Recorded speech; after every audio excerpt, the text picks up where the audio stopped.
बढ़ते हैं question number 7 की ओर। क्वेश्चन नंबर 7 इंपॉर्टेंट क्वेश्चन है। एक क्वाड्रेटिक इक्वेशन है जो है 2x² प्लस px माइनस 15, इसका जो रूट्स है वो -5 है और हमें यहाँ पे k की वैल्यू फाइंड करनी है एक अदर क्वाड्रेटिक इक्वेशन की, और उस अदर क्वाड्रेटिक इक्वेशन में भी उसके रूट्स इक्वल हैं, तो हम k की वैल्यू फाइंड करेंगे। आपको कुछ नहीं करना, ये जो -5 है इसका रूट्स -5 जो रूट्स है वो इस इक्वेशन का है, इस इक्वेशन का है, मतलब ये इससे सेटिस्फाई करेगा, ये इसी का रूट्स है, मतलब इसका आंसर है। तो हम पुट कर लेंगे जहां जहां x है वहां -5। क्यों कर लेंगे? क्योंकि क्वेश्चन में खुद ही बोला कि -5 जो है वो इसका रूट्स है। रख दीजिए 2 -5 का स्क्वायर प्लस p -5 -15, जहां जहां x था वहां हमने -5 पुट कर लिया। होगा क्या? यहां से हमें p की वैल्यू मिल जाएगी,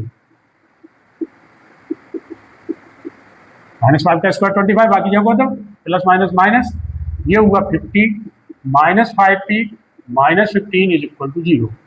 -5p 15 और ये कितना हुआ प्लस का 35, ये दोनों आपस में सब्ट्रैक्ट होंगे, तो -5p इज इक्वल -35।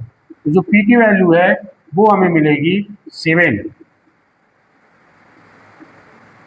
प्लस का, ये p की वैल्यू निकालना थी। अब हम इस पार्ट पे चलेंगे, सेकंड पार्ट में, क्योंकि p की वैल्यू हमारी आ गई तो हम क्वाड्रेटिक इक्वेशन में रख सकते हैं, जो हो जाएगी 7x² plus x bracket close plus k is equal to 0। It means 7x² plus 7x plus k is equal 0। ये बन गया पुराने क्वेश्चन जैसा। इसमें बोला है कि आपको इसकी k की वैल्यू फाइंड करो जब रूट्स क्या हो, इक्वल हो। तो सबसे पहले हम कंपेयरिंग कर लेंगे, comparing this equation by general equation.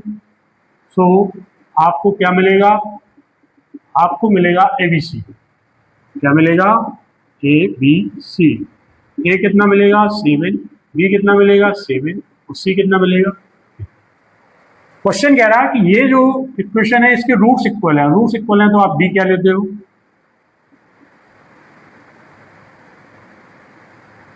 ये गिवन है D 0, b² - 4AC equal 0।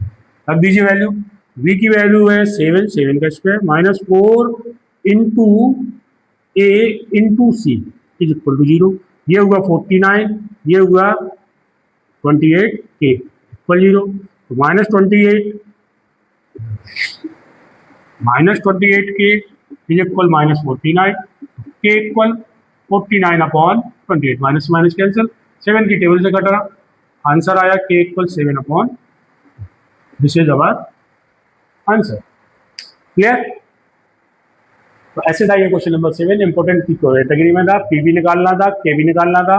p इसलिए निकालना था कि k निकालने के लिए p पहले चाहिए, क्योंकि यहाँ पे 2 अननोन वेरिएबल हो गए थे। तो पहले हमने पहली इक्वेशन से p निकाला, यहाँ पुट किया, हमें कोऑर्डिनेट इक्वेशन पुराने क्वेश्चन जैसी मिल गई।